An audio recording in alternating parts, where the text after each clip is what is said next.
And close your eyes and just fall down, okay? Don't worry. Okay, then Lauren's going to catch you. Close your eyes. Okay. Okay, it's called the trust fall. Okay, trust fall. Ready, set, go. Good morning. Today's Tuesday, April 28th, and you are here in composition 10. Got just a really strong objective for you today. It's going to be a great lesson. Today, your objective is to outline your position and evidence for a rhetorical analysis essay. You're going to be writing what's basically a mini PBA, analyzing the rhetoric Trump used in the Oval Office address that you read last week.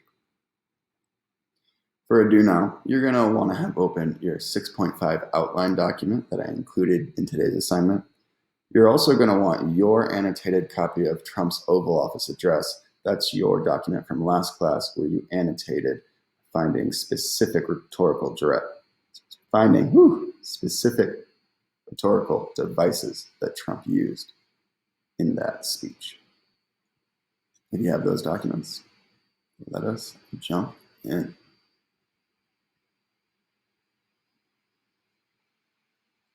Your task is to draft a brief 3-paragraph rhetorical analysis essay of Trump's Oval Office address. This is essentially a 2-day assignment. By the end of day 1, that's Tuesday, today, your goal is to have a complete outline. By the end of day 2, Thursday, your goal is to submit your 3-paragraph draft essay in Google Classroom. As you work on this mini PBA this week, there are a handful of helpful resources that you're going to want to reference. You'll want the 6.2, 6.3, and 6.4 documents that give you definitions of rhetorical devices, allow you to analyze the rhetorical situation, and hopefully you already have annotated Trump's Oval Office address for rhetorical devices. Something that's very helpful if you want examples of how to identify rhetorical devices would be the feedback that I've given you on the 6.2 and 6.4 exit slips.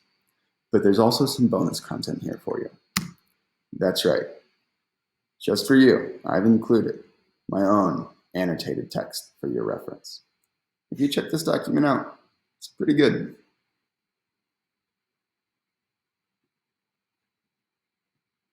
Here is what my annotated text looks like. You have viewer access to this. You see here that in each paragraph, I have identified one rhetorical device that Trump is using. I don't necessarily give you an analysis of it. That's up to you. But this is a great place to start if you find yourself lost today. Again, this is Bossard's annotated copy of the Oval Office address.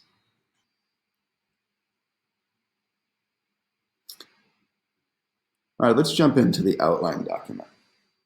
So as you write this mini PBA, you have 3 criteria for success. And as you see, paragraph 1, you're going to describe the rhetorical situation. Here's where you're going to draw upon SOAPs. So you'll describe the rhetorical situation in paragraph 1, and you're going to present your thesis statement. In paragraph 2, you're going to analyze how Trump uses 2 specific rhetorical devices in his attempt to persuade his audience. And in paragraph 3, this is where you're going to evaluate Trump's rhetorical strategy and his use of those rhetorical devices. So in paragraph 1, you're setting up the situation. Paragraph 2, you're showing what is Trump actually doing here. Paragraph 3, you're leaving us with your idea of what do you think? As you create your outline today, the SOAPs overview of the rhetorical situation will work as a frame, and so you can draw upon your work from 6.3 for a frame today. Your thesis statement. So your SOAPs overview should frame your thesis statement. In your thesis statement today, you want to identify the big rhetorical strategy used by the author in an attempt to influence the audience and accomplish his specific purpose. Simply put, you're saying, what is Trump trying to accomplish, and what is his rhetorical strategy in doing this?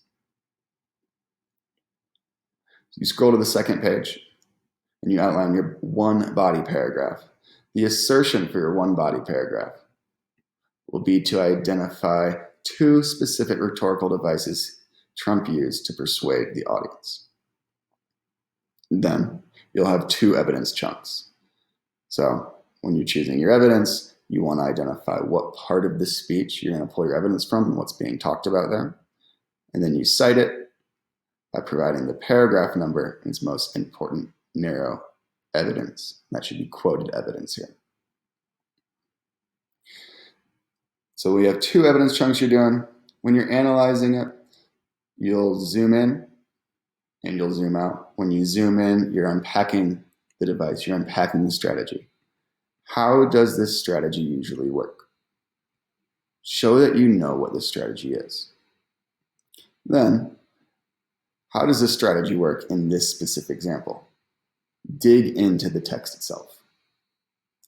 Then when you zoom out,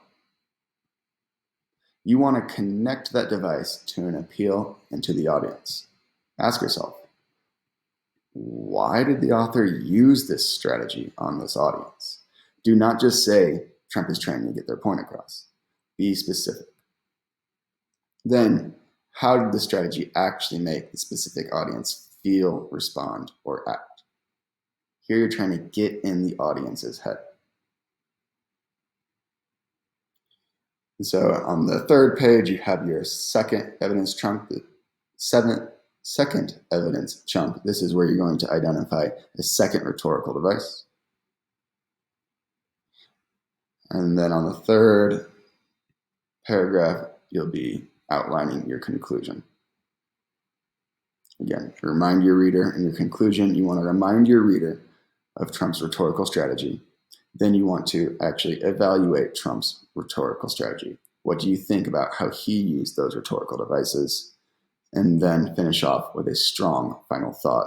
This is where you're going to leave your reader with a final, impactful idea of your own.